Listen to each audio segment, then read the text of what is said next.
ಬಾಗಲಕೋಟೆ ಜಿಲ್ಲೆಯ ರಬಕವಿ ಬನಹಟ್ಟಿ ತಾಲೂಕಿನ ಬನಹಟ್ಟಿಯಲ್ಲಿ ಸಾಂಸ್ಕೃತಿಕ ವೈಭವಕ್ಕೆ ಸಾಕ್ಷಿಯಾದ ಯಕ್ಷಗಾನ ಕಾರ್ಯಕ್ರಮ ಅದ್ದೂರಿಯಾಗಿ ನಡೆಯಿತು. ರಬಕವಿ ಬನಹಟ್ಟಿ ಹೋಟೆಲ್ ಮಾಲೀಕರ ಸಂಘದ ಆಶ್ರಯದಲ್ಲಿ ಸತತ 4ನೇ ವರ್ಷದ ಈ ಯಕ್ಷಗಾನ ಕಾರ್ಯಕ್ರಮವನ್ನು ಬನಹಟ್ಟಿಯ ಶ್ರೀ ಈಶ್ವರಲಿಂಗ ಮೈದಾನದಲ್ಲಿ ಆಯೋಜಿಸಲಾಗಿತ್ತು. ಉಡುಪಿ ಮೂಲದ ಶ್ರೀ ಮಹಾಗಣಪತಿ ಪ್ರವಾಸಿ ಯಕ್ಷಗಾನ ಮಂಡಳಿಯ ಕಲಾವಿದರು ಮತ್ತು ತಮ್ಮ ಮನಮೋಹಕ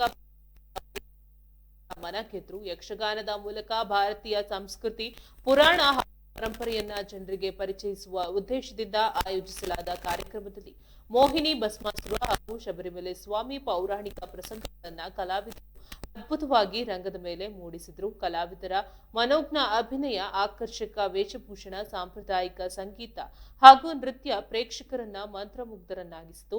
ಕಾರ್ಯಕ್ರಮಕ್ಕೆ ಆಗಮಿಸಿದ್ದ ಸಾರ್ವಜನಿಕರು, ಯಕ್ಷಗಾನ ಅಭಿಮಾನಿಗಳು ಹಾಗೂ ವಿವಿಧ ಗಣ್ಯರು ಕಲಾವಿದರ ಪ್ರದರ್ಶನವನ್ನ ಮೆಚ್ಚಿ ಪ್ರಶಂಸಿಸಿದ್ದಾರೆ.